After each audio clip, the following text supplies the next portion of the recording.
பா hair cut பண்ணணும் 300 ரூபா பணம் கொடு. என்ன கேட்ட? ஹேர் கட் பண்ணணும் 300 ரூபா பணம் தாங்கன்னு கேட்டேன். எது முடி வெட்டுறதுக்கு 300 ரூபாவா? நம்ம பாலாஜி அண்ணன் கடைக்கு போனா 100 ரூபாய்க்கு கட் பண்ண போறாரு.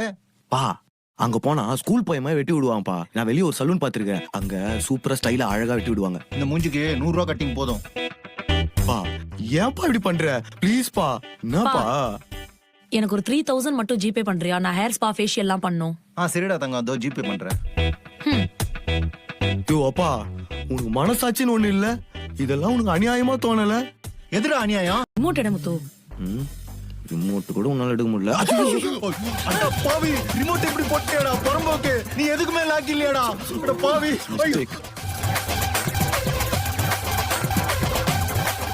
டேய் சோதல என்னடா போட்டு தின்றா? ஒரு ரிமோட் கூட புடிக்க தெரியல. உன்னெல்லாம் ஏன்டா பெத்தன்னு தெரியலடா. சாரி பா, தெரியாம ரிமோட் எடுக்க மாட்டியா? உன்னால வந்துடி. ஐயோ தண்ணி கொட்டிடுச்சு. ஐயோ 25000 சோப்பால தண்ணிய ஊத்தி ஸ்பாஞ்ச நாசமாக்கிட்டியடி. ஏடி இது பண்ண? ஏன் அர்ச்சனா, என்னம்மா இப்படி பண்ணிட்டியாமா? ஐயோப்பா சாரிப்பா நான் தெரியாம ஊத்திட்டேன்ப்பா. சரிம்மா பரவாயில்ல விடு. சரி பரவாயில்லையா?